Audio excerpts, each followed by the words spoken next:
নমস্কার বন্ধুরা, শিবানী রান্নাঘরে আপনাদের সবাইকে স্বাগত জানিয়ে চলে আসলাম আজকে পনির দিয়ে আলু ফুলকপির একটা রেসিপি। আমরা সবসময় ফুলকপি আলুর ডালনা করি, কাজু চারমগজ নানান কিছু বাটা দিয়ে, পনিরও করি কাজু চারমগজ বাটা দিয়ে, কসুরি মেথি দিয়ে, অনেক কিছু দিয়ে। কিন্তু আজকে আমি ফুলকপি আলুর ডালনাটা পনির দিয়ে করব, একদম অন্যরকমভাবে। ভিডিওটা শুরু থেকে শেষ পর্যন্ত দেখুন, আশা করি ভালো লাগবে। কড়াইতে তেল দিয়ে পনিরটা হালকা করে ভেজে নিয়েছি। ওই তেলের মধ্যেই আমি আলুটা ভেজে নেব। আলুটা দিয়ে দিয়েছি, তার মধ্যে একটু লবণ দিয়ে দিচ্ছি, দিয়ে আলুটাকে আমি লাল করে ভেজে নামিয়ে নেব। আলুটা দেখুন ভাজা হয়ে গেছে। তারপরে গরম জলে ধুয়ে রেখেছিলাম ফুলকপিটা, সেটাও আমি ওই তেলের মধ্যে দিয়ে সামান্য একটু লবণ দিয়ে ফুলকপিটাও ভেজে নেব।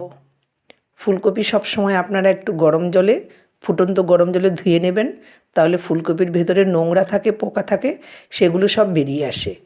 তারপরে নামিয়ে নিয়েছি। ওই তেলের মধ্যেই এলাচ, দারচিনি, শুকনো লঙ্কা, গোটা জিরে, চেরা কাঁচা লঙ্কা দিয়ে দিয়েছি। দিয়ে একটু হালকা করে নেড়ে নেব। এলাচ দারচিনির খুব সুন্দর একটা গন্ধ বেরিয়ে আসলে দিয়ে দেব কেটে রাখা টমেটো। টমেটোটা দিয়ে একটু হালকা নেড়ে নেব। আমি এই মশলাটা আগেই পেস্ট করে রেখেছিলাম। এখানে আদা, জিরে আর সামান্য একটু ধনে ছিল, একসাথে বেটে নিয়েছি। আদা জিরে ধনে বেটে নিয়ে সামান্য একটু লবণ হলুদ দিয়ে মশলাটাকে আমি ভালো করে কষিয়ে নেব। খুব সুন্দর করে নেড়ে চেড়ে তারপরে সামান্য একটু জল দিয়ে দেব। জল দিয়ে আমি আবারও ভালো করে মশলাটাকে কষিয়ে নেব। এই দেখুন মশলাটা ভালো করে নেড়ে দিয়েছি। এবার সামান্য একটু জল দিয়ে দিলাম।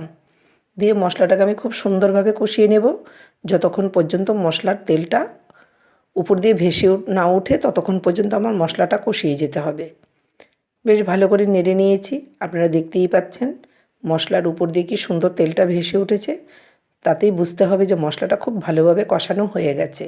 এবার আমি ভেজে রাখা আলু ফুলকপিটাও দিয়ে দিয়েছি। দিয়ে মশলাটার সাথে আলু ফুলকপিটাকে আমি আবারও ভালোভাবে কষিয়ে নেব।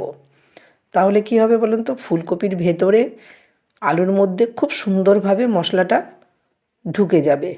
এই ফুলকপিটা খেতেও দুর্দান্ত হয়। যতটা মশলার সাথে ফুলকপিটা আলুটা কষানো যাবে ততই খুব সুন্দর হয়। ভালো করে ভেজে নিয়ে কষিয়ে নিয়ে তারপরে গরম জল দিয়ে দিতে হবে। দেখুন তেলটা আবারও আলাদা হয়ে গেছে, ফুলকপি থেকে ছেড়ে দিয়েছে। এবার আমি পরিমাণ করে গরম জল দিয়ে দিয়েছি। দিয়ে ভালো করে একটু মিশিয়ে নেব, সামান্য একটুখানি ঢেকে দেব যাতে আলু ফুলকপিটা সেদ্ধ হয়ে যায়। তারপরে ঢাকনাটা তুলে পনির কটা দিয়ে দিয়েছি।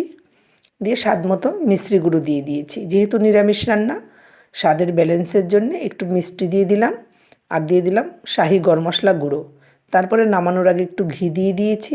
ব্যাস কমপ্লিট হয়ে গেল ফুলকপি আলু দিয়ে পনিরের ডালনা। এই রেসিপিটা আপনাদের কেমন লাগলো বন্ধুরা?